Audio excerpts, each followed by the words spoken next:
I don't think you understand, Dr. Betruger. No, I understand everything. I'm telling you now, Doctor, the UAC is taking over this operation. Operation? Is that what you're calling it? The situation is out of control. It's not out of control, Swan. You are.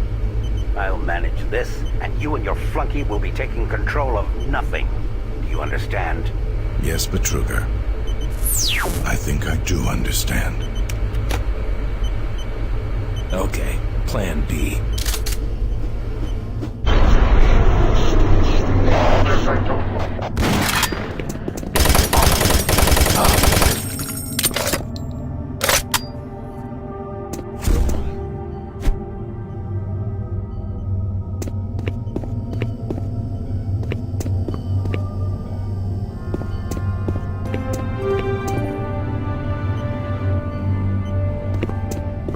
Welcome to the Alpha Labs. Formerly designated by the Union Aerospace Off-World Research Division, the Alpha Labs began construction on October 29, 2095, and became fully operational July 17, 2130. Originally created as the Prime Science and Research Facility, Alpha Labs are responsible for the development of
Don't stop, buddy.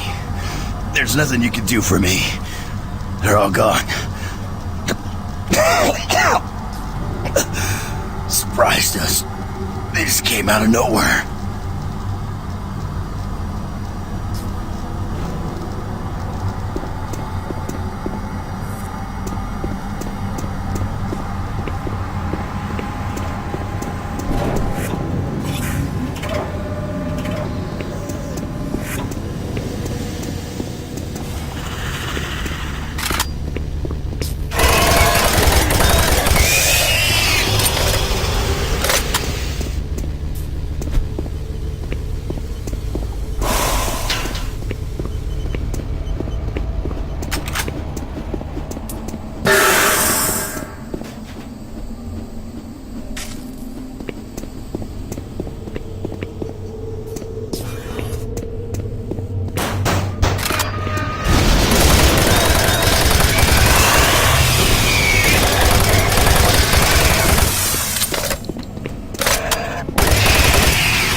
Bravo team reports there's some sort of unidentified growth taking over parts of the base. I don't know what it is, but it can't be good.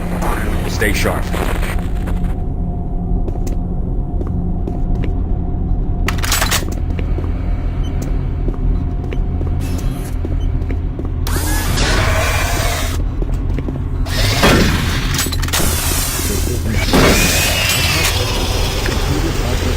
I can't get root access to the systems. We can't do it here. We'll have to access the system somewhere else. All right, let's go.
This is the audio log of Director William Banks, dated October 20th, 2145.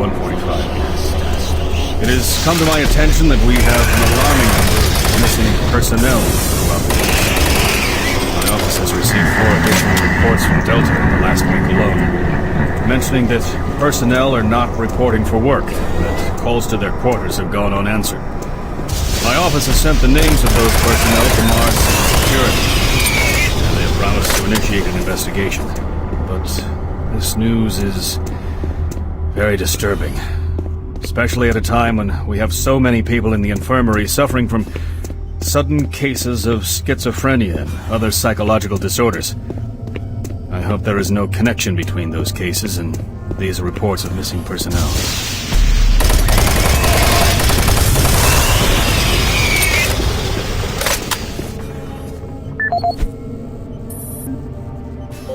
This is the audio log of Director William Banks, dated October 5th, 2145. It has been brought to my attention by environmental services that the recent power grid changes have caused many non-critical systems to malfunction. The report explains that this is due to either intermittent power outages or lower than optimal voltage input. It also says that sufficient power distribution to all non-critical systems is becoming more difficult to maintain, thanks to Dr. Vitruga and his so-called optimizations to the energy stores in and around the facility. I assured the director of ES that I would file a report with central authority over this.